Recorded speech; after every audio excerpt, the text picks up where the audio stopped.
சவ ஊர்வலத்தை கடக்க முயன்ற 4 சக்கர வாகனத்தில் பயணித்த 80 வயது மூதாட்டி உள்ளிட்ட 4 பெண்கள் உள்பட 50 பேர் மீது கொடூர தாக்குதல் நடத்தி கார் கண்ணாடியை உடைத்து சேதப்படுத்தி 50க்கு மேற்பட்ட கும்பல் கஞ்சா போதையில் அட்டகாசத்தில் ஈடுபட்டதாக குற்றம் சாட்டி பொதுமக்கள் சாலை மறியலில் ஈடுபட்டனர்.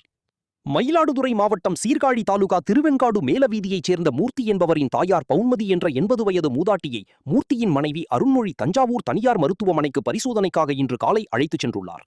அருண்மொழியுடன் மூர்த்தியின் தம்பி மனைவி தேவியின் மகள் லோஷினி, மூர்த்தியின் மகன் சபரீஷ், அகோரம் ஆகியோர் சைலோ காரில் சென்றுள்ளனர். சபரீஷ் அகோரம் காரை ஓட்டிச் சென்றுள்ளார்.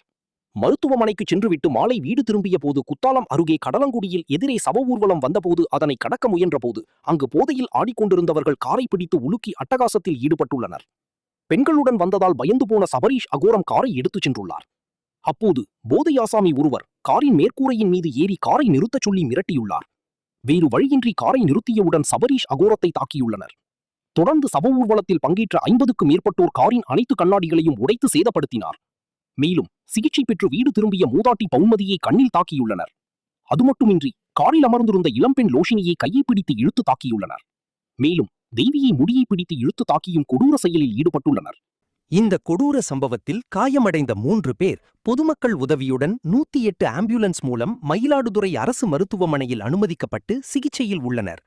இதையடுத்து உறவினர்கள் மற்றும் பொதுமக்கள் இந்த சம்பவத்தை கண்டித்து சாலை மறியல் போராட்டத்தில் ஈடுபட்டனர். அவர்களிடம் குத்தாலம் போலீசார் பேச்சுவார்த்தை நடத்தி நடவடிக்கை எடுப்பதாக கூறி அனுப்பி வைத்தனர். இதுகுறித்து அப்பகுதி பொதுமக்கள் கூறுகையில், கஞ்சா போதையில் 50க்கும் மேற்பட்டோர் பெண்ணென்றும் பாராமல் காரில் வந்தவர்கள் மீது தாக்குதல் நடத்தியதாகவும் தங்கள் பகுதியில் பாதுகாப்பே இல்லை என்றும் போலீசார் கடுமையான நடவடிக்கை எடுக்க வேண்டும் என்று அதிர்ச்சியான குற்றச்சாட்டை முன்வைத்தனர். சம்பவம் தொடர்பாக குத்தாலம் போலீசார் விசாரணை மேற்கொண்டுள்ளனர். அவ்வளவு அராஜகம் நான் எங்கேயுமே பார்த்ததில்ல. சினிமாவில் வரா மாதிரியே இருந்தது. ஆக்சுவலா சினிமாவில் என்ன நடக்குமோ அப்படியே அதே சீன் இங்க நடந்தது. இது எப்படி என்ன, நாங்க இருக்கிறது திருவெண்காடு, நாங்க ஹாஸ்பிட்டல் காமிச்சு நாங்க போயிட்டு இருக்கோம். இவங்களுக்கு எங்களுக்கு எந்த சம்மந்தமும் கிடையாது. ஏன் இப்படி பண்றாங்க, எதுக்காக பண்ணாங்கன்னு தெரியல. உள்ள பார்த்துட்டு கார் உள்ள பார்த்துட்டு எல்லாம் எப்படி இருக்காங்க பாருங்க, ஆளுங்களை பார்த்தீங்களா அப்படிங்கிற மாதிரி பேசுறாங்க. என்ன மோட்டிவேஷன் அவங்க பேசுறாங்கிறது எங்களுக்கு தெரியல. நாங்க ஒரு சாதாரண பப்ளிக் தான். நாங்க எல்லாமே தண்ணி. அங்க என் பையன் இறங்குமா, ஏமா பயந்து நம்ம போகணும் அப்படிங்கிறாப்புல. பார்த்தா அவங்க அந்த சூழ்நிலை இல்லை. நிப்பாட்டினோம்னா நிப்பாட்டிட்டாங்க. என் கார் சாவி எடுத்துட்டாங்க. எங்களால கார் எடுக்க முடியல. அதுக்கப்புறம் அவங்க நின்னவங்க எல்லாரையும் சரி நாங்க கிராஸ் பண்ணி நான் தப்பு தான் விட்டுருங்க, காலில் விடுங்கன்னா என் பையனை வெளியில இழுத்து அவனை அடிக்கிறதுதான் நிக்கிறாங்க. அந்த பொம்பளை பிள்ளைய பின்னாடி இன்னொரு 10 பேர் பின்னாடி நின்று அந்த பொம்பளை பிள்ளை இழுக்கிறாங்க. என் தங்கச்சி அந்த பொம்பளை பிள்ளை எடுத்துட்டு அவங்க நிக்கிறான், என் பையனை எடுத்துட்டு நிக்கிறான். இவங்களும் கைப்பிடிச்சு இழுக்கிறாங்க. கண்ணுல அவங்களுக்கு அடிபட்டு அடிச்சதுல கண்ணுல அடிபட்டு இருக்கு. கண்ணுல பாட்டிக்கு பார்த்துட்டு ஹாஸ்பிட்டல் போய் மீனாட்சி ஹாஸ்பிட்டல் வந்துட்டு இருந்தோம். டெத் வண்டி நின்றுட்டு இருந்தது. பின்னாடி நான் வண்டியை போட்டு நின்றுட்டேன். டான்ஸ் ஆடுறாங்கன்னு ஆப்போசிட்டில் கேக்கார் ஒன்று வந்துச்சு. சரி வழி விடுவாங்கன்னு சொல்லிட்டு அந்த கேக்கார் போனதுக்கப்புறம் நான் போனேன். அங்கேருந்து ஒரு ஆள் தடுத்து நிறுத்தி, என் டான்ஸ் ஆடிட்டு இருக்கு தண்ணி தெரியாதா, ஏன் நிற்க மாட்டியா அப்படின்னு கேட்டாங்க.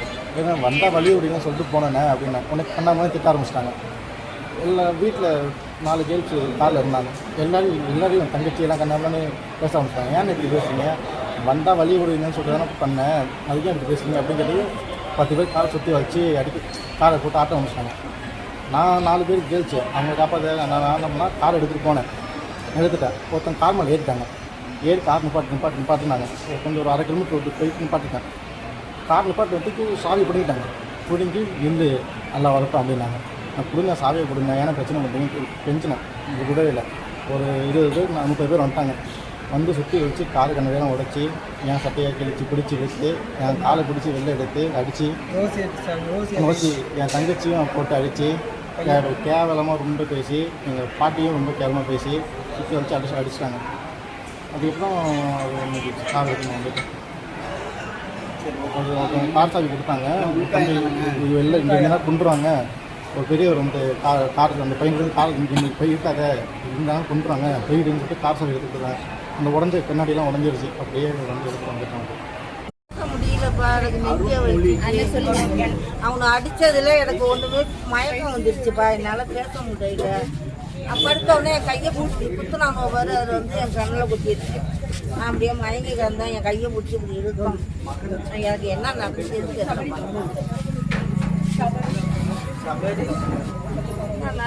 எனக்கு தெரியல. என்ன ஊர்லேருந்து என்ன ஊர் போயிட்டு வரீங்க? நாங்கள் திருவாங்காட்டில் இருந்து இதுக்கு தஞ்சாவூர் போயிட்டு வரோம்.